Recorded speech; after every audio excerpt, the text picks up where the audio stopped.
Hello everyone. तो मैं देख पा रहा था कमेंट सेक्शन में आप लोग कट ऑफ के बारे में बहुत टेंशन ले रहे थे कि कट ऑफ क्या होगा, और बहुत लोग को बहुत ज़्यादा डाउट्स है कि एक्चुअली में जो मेरिट लिस्ट होता है पब्लिश्ड वो एक्चुअली में कैसे होता है। तो उन्हीं सब डाउट्स को क्लियर करने के लिए मैं आज ये वीडियो लाया हूँ, और ये जो वीडियो है ना, ये मैं ला रहा हूँ आप लोग जहाँ पे आना चाहते हैं। फर्स्ट डाउट रहता है कि एक्चुअली में कट ऑफ डिपेंड किसके ऊपर करता है, आप सबको ये पता होना चाहिए, ठीक है।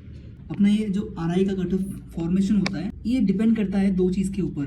फर्स्ट चीज़ इज़ दैट आपका 12th में कितना मार्क था वो, उसके बाद आपका जो ये आरआई CEE एग्ज़ाम हो रहा है इसमें आपका कितना स्कोर है। इन दोनों का स्कोर ही बहुत इंपॉर्टेंट है। आप अगर जनरल है तो आपको एटलीस्ट 110 के ऊपर स्कोर करना ही है। आप किसी भी स्टेट से हो, इट डजेंट मैटर, आपको 110 के ऊपर स्कोर करना है। जस्ट बिकॉज जनरल वालों के लिए सीट बहुत ही कम है और कंपटीशन भी प्रिटी गुड, ठीक है। तो ये मैं बात BSc B.Ed B.Ed M.Ed कुछ नहीं, मैं कॉमनली बोल रहा हूँ कि आप अगर जनरल से हो, कोई भी स्टेट से हो, तो ट्राई कीजिए 110 के ऊपर। अगर आप 120 के ऊपर कर पा रहे हैं तो बहुत अच्छा है, तो आप श्योर आ जाएंगे। इसके साथ दूसरा एक कंडीशन ये है कि आपका जो 12th का एग्ज़ाम था उसमें एटलीस्ट आपका 80% मार्क हो, ठीक है। 80% मार्क जो है ना आपका, उसका 40% मार्क आता है आपके मेरिट लिस्ट प्रिपरेशन में। और आप जो ये RIC का एग्ज़ाम दे रहे हैं इसका 60% आ रहा है RIC के एग्ज़ाम में। अब बहुत लोग को ये बात ना समझ नहीं आ रहा है, क्योंकि जब आप RI की वेबसाइट में जाओगे ना, वहाँ पे मेरिट लिस्ट ऑलरेडी पब्लिश्ड है, वहाँ पे आप देख पाओगे कट ऑफ जा रहा है 76, 80।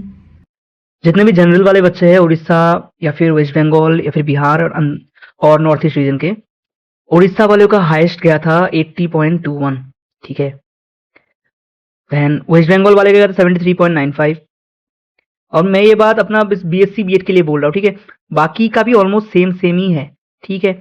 और इधर देखो आप, अंडमान और निकोबार वाला है नॉर्थ ईस्ट रीजन से 63 गया था OBC का हाईएस्ट। UR का नॉर्थ ईस्ट से हाईएस्ट गया था 73.37, ठीक है। ये था तुम्हारा फिजिकल का, और बाकी वेटिंग लिस्ट में भी है बच्चे लोग।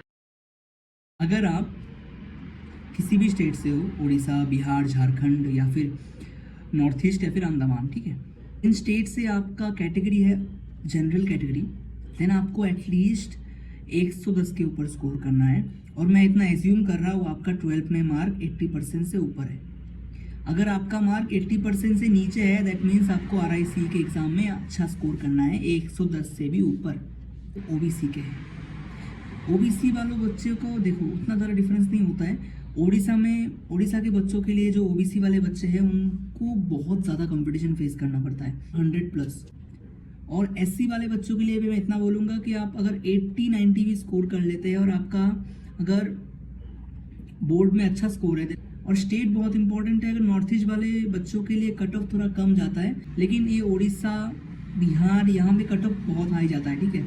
इसके लिए आपको प्रिपरेशन करना है, और इम्पोर्टेंट क्वेश्चन भी मैं दे चुका हूँ अपने चैनल में, आप देख लीजिए। चलो अभी जाते हैं हम लोग स्क्रीन पे, ठीक है। जो मेरिट लिस्ट का मार्क होता है ना, वो कैसे पब्लिश्ड होता है, तो इसमें 40% मार्क लेते हैं हम लोग HS का, 60% मार्क लेते हैं जो RIC में आपको स्कोर करना है, ठीक है, या फिर आप स्कोर करेंगे। तो अगर आप चाहते हैं आपका ऑनर्स फिजिक्स, केमिस्ट्री, मैथ्स में हो, तो आपको इन तीनों का ही मार्क ऐड होगा। अगर आप चाहते हैं बॉटनी, जूलॉजी में आपका ऑनर्स मिले, तो इन तीनों का मार्क ऐड करना है, ठीक है। और BA B.Ed के लिए भी सेम प्रोसीजर यूज़ होता है। तो मैं कुछ एग्जाम्पल लूँगा, ठीक है। सपोज एक बच्चा है जो अपने 12th में फिजिक्स में स्कोर किया 90, केमिस्ट्री में 85, मैथ में 85, ठीक है। तो उसका HS में परसेंटेज कैसे निकालेंगे हम लोग, 3 को ऐड करेंगे, 300 से डिवाइड करेंगे और 100 से मल्टीप्लाई। एक करने के बाद अपने पास आ रहा है 86.6। इसका मतलब इसका इतना परसेंट है 86.6। और जैसे कि हमने देखा ही मेरिट लिस्ट में कितना परसेंट लेते हैं हम लोग, 40%। किसका? जो HS में स्कोर किया। तो इस बच्चे ने स्कोर कितना किया, 86.6, तो इसका हम लोग लेंगे 40%। तो इस कैलकुलेशन करने के बाद निकला अपना 34.66।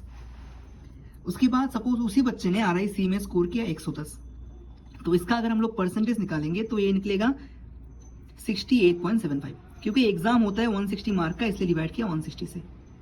तो इसका हमको अभी मेरिट लिस्ट में कितना लेना है, 60%।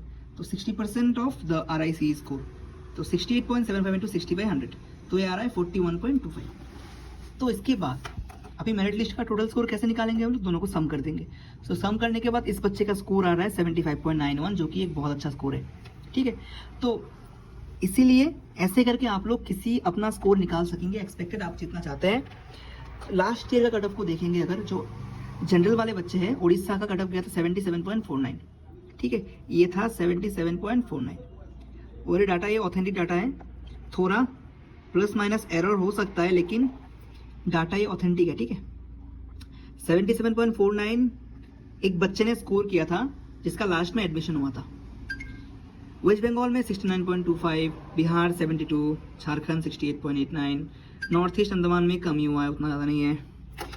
इधर ओबीसी वाले बच्चों के लिए उड़ीसा में 76.69। देख रहे हैं आप कितना कंपटीशन है उड़ीसा वाले स्टेट के लिए, क्योंकि यहाँ पे बच्चे ना बहुत मेहनत करते हैं, ठीक है।